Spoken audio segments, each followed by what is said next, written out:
He owns Definitive Edition! My son, I cannot believe you would go as far to buy the Grand Theft Auto, the Trilogy, the Definitive Edition. You are the chosen one! Look at this idiot just buying GTA, the Trilogy, Definitive Edition. This idiot bought the GTA Definitive Edition instead of getting something good like Resident Evil 4 Remake. This dude be owning Definitive!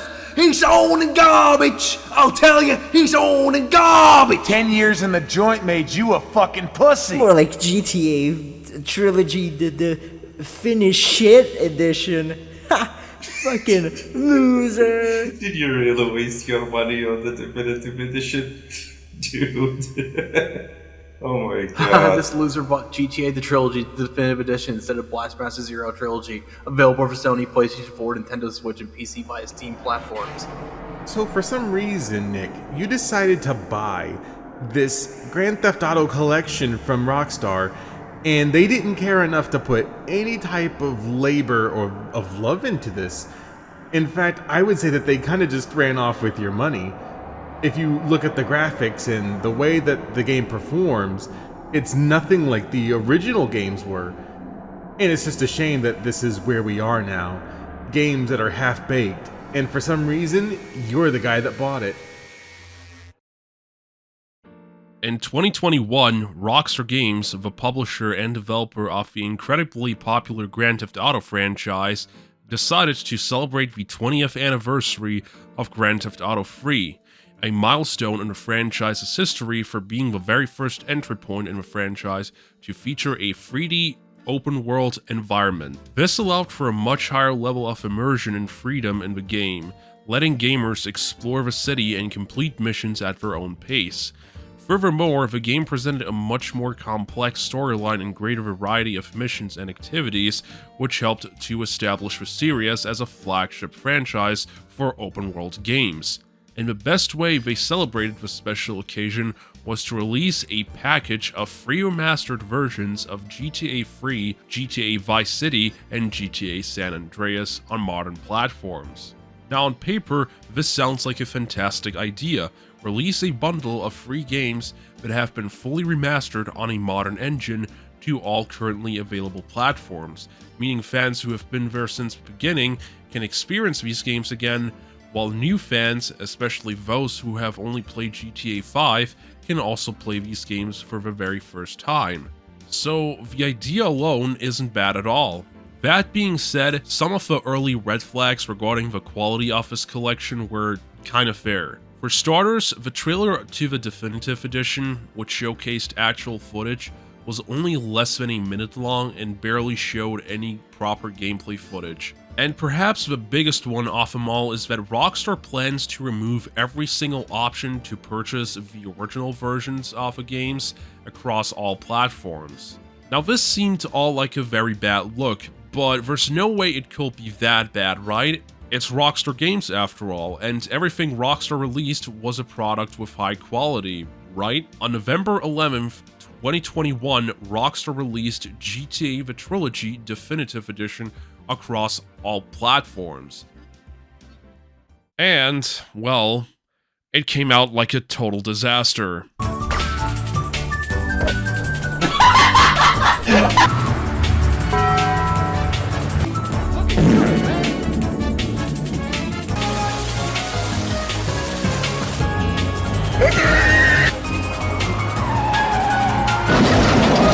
Alright, so what on earth happened? Well, for starters, neither Rockstar nor any of its 9 other studios were in charge of this remastered collection, but was instead outsourced to a company under the name Grove Street Games, which previously went under the name of Wardrum Studios. It's important to bring this up because they also ported the original versions of a trilogy on mobile platforms. And in case you were wondering, those ports also ended up being unpopular too, even if they're a somewhat more faithful way to experience those games. So having the same team being hired to work on the exact same collection of games again after the poor reception of those mobile ports already seemed like a dumb move.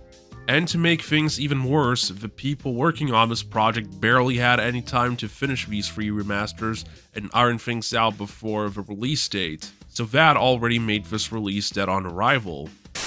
But no, most likely Grove Street couldn't handle the workload, which wouldn't surprise me because they only have 21 total employees. That's insane! Not sure how accurate that number is, but it's the most common one floating around on the internet.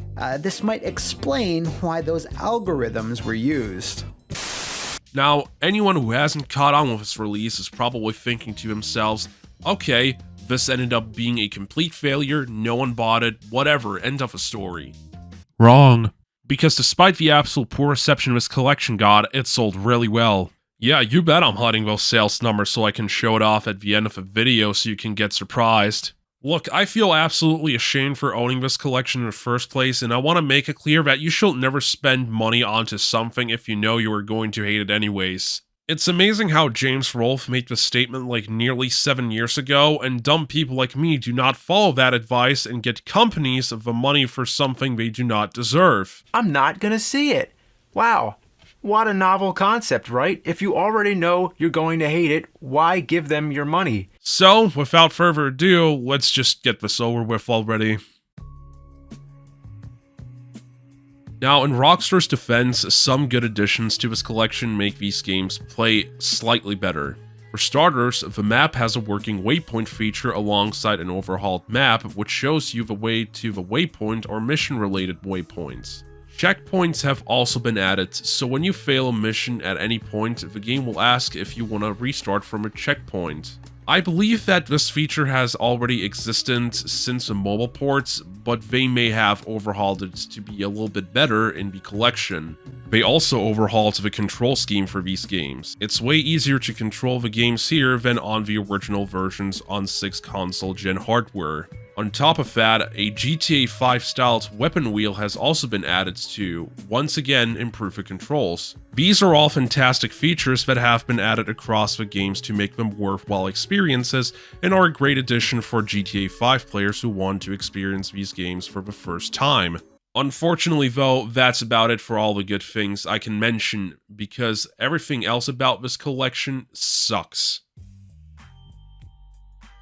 I'm not exactly sure how I can rate this collection's general look because it falls under the if you squint your eyes hard enough, it will look totally fine category. The texture work, I think, looks mostly fine. The models, on the other hand, are looking very rough. This never really occurred to me once until very recently, but the biggest flaw in the models can be already seen when comparing them with the cutscenes of the original games versus that of the definitive edition versions. Specifically, the animations of the characters in those cutscenes. Now, I understand that they didn't try to remake these games, but remaster them using HD assets. Yet at the same time, I can't help but notice the jank early 2000s motion capture in those remasters. This becomes less of an issue in the original versions of these games. If I had to guess as to why, it's probably that these animations look a lot more natural in the original games in direct comparison to the remasters. Now this issue, of course, isn't exclusive to the cutscenes only. A lot of the models across the entire collection just look really bad. Old Reese looked like young Reese instead when the collection first launched, and Candy Sucks turned into, Candy Sucks? Spelled with a CKS at the end? Yeah, okay, that joke was awful. I'm very sorry about that. In regards to the texture work, this has been thankfully fixed after several updates, but at the same time, it's absolutely not perfect. Zooming into certain things makes it obvious that AI upscaling was used to turn some of these textures into HD. But as stated from the What Happened episode on the GTA Trilogy Definitive Edition from Matt McMuscles, it kind of makes sense as to why this decision was made.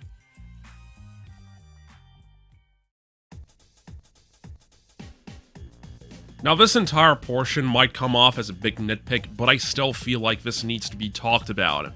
While Grand Theft Auto 3 thankfully retained all the copyrighted music it had since day one, the same cannot be said for Vice City and San Andreas. There are quite a lot of them, so I'll go through a few of them. One of the very first tracks you could hear as soon as you get into any vehicle in Vice City when you start the game up is Michael Jackson's Billie Jean. This song alone already sets the tone off the entire game perfectly. That song, alongside Michael's other song, Wanna Be Startin' Somethin', was unfortunately removed from the game. There's obviously a lot more songs missing from Vice City and San Andreas combined, those being Video Killed for Radio Spower by the Buggles from Vice City, Killing the Name Off by Rage Against the Machine from San Andreas, and many more. I'll link down an article in the description to this video that lists all of the missing songs. Now, I'm pretty sure people are probably going to ask themselves, why does this even matter? To which my answer is the following. Rockstar Games has made so much money over the past decade alone, just from Grand Theft Auto 5, along with its multiplayer component, GTA Online. Taking just a single glance at the Wikipedia page for the best-selling video games of all time reveals that next to Minecraft, GTA 5 is the second best-selling video game of all time. The point I'm trying to make here is that Rockstar has well more than enough money to be able to pay off all the missing licensed music from the original games, but instead they choose not to do that. Now, to their complete defense, getting the rights to include licensed music has become difficult in this day and age, especially with how mainstream video games have become. So I can't necessarily blame this decision on Rockstar entirely. GTA 4, for example, had 35 songs removed from the game after it reached its 10th anniversary, most of these tracks coming from a radio station, Vladivostok FM. Needless to say though, it is pretty disappointing that all the music missing from the radio stations are still missing from this collection entirely to this day. Oh, and any speculation of the music being restored in later patches, I won't be so sure.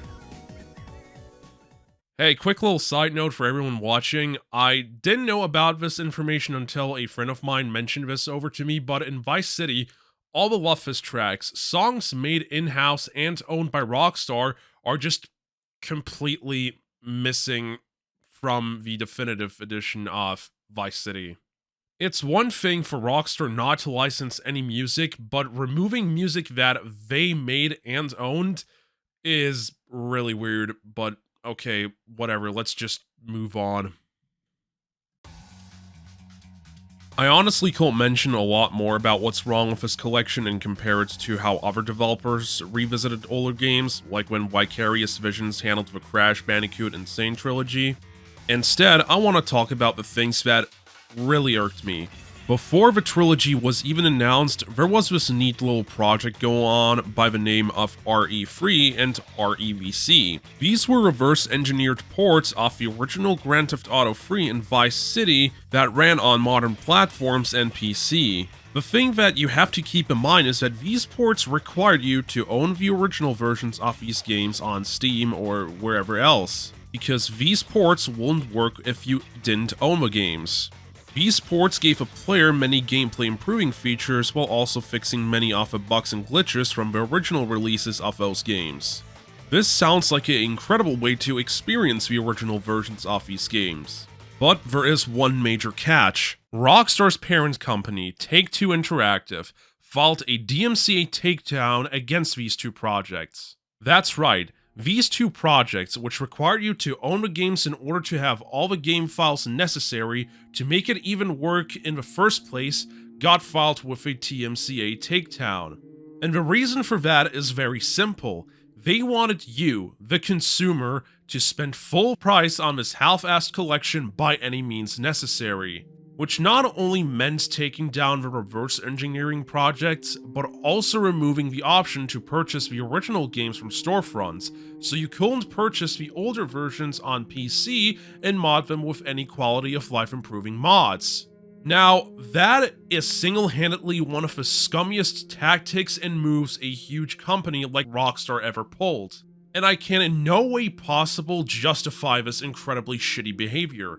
But in the end, they managed to get away from all of this. Because despite the backlash, the negative criticism from critics and longtime fans alike, the lack of updates and still broken state of the entire collection, and everything else that led to this point, they managed to sell 14 million copies of this collection! And to make things even worse, when the collection hit on Steam all the way back in January, It was in the top 10 of the best-selling games on Steam! What the fuck?! Okay, let's just go ahead and finish this stupid video already.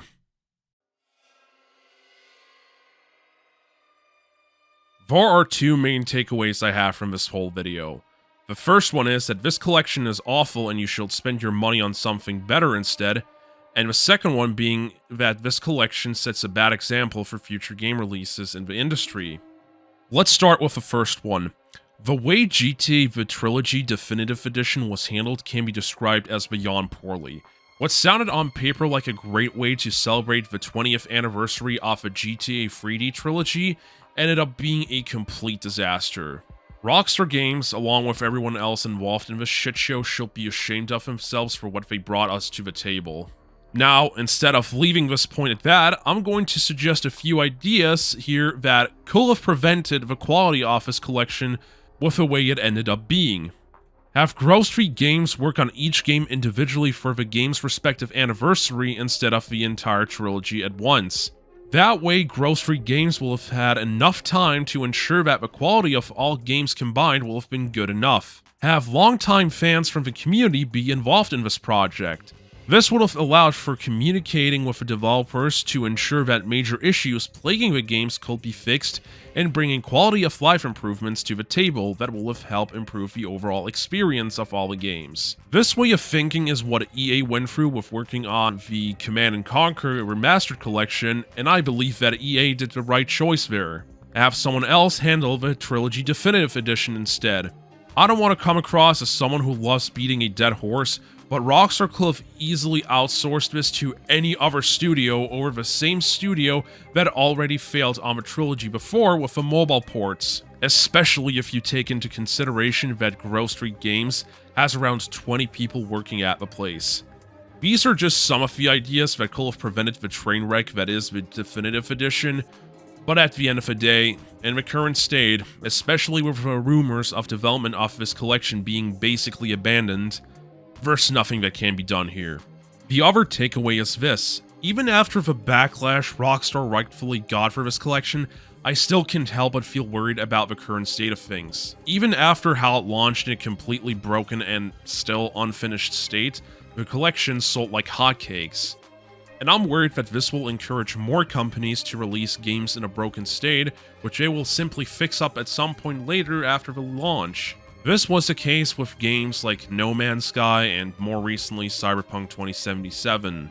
And while it is great that these updates are helping out to improve the games, updating them after the game has launched in a broken state is still setting a bad precedent. And now with one of the biggest money makers in the gaming industry also releasing a broken product at launch and barely putting the time and effort to fix these issues, it only encourages this kind of business making even more.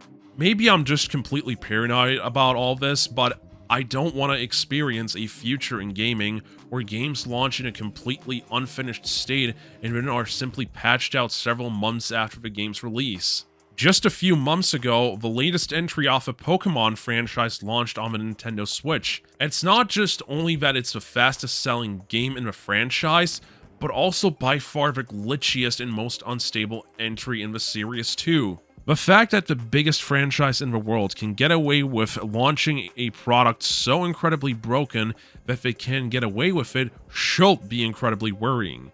Thankfully, some other companies tend to not follow that ideology. The PlayStation brand seems to have been having a good track record of releasing big-budget AAA games at a relatively bug-free state too, with some incredibly minor exceptions. Needless to say, it's still great that there are publishers out there in the industry that deeply care enough to launch products in a good state, instead of releasing them in a half-assed and barely functional state.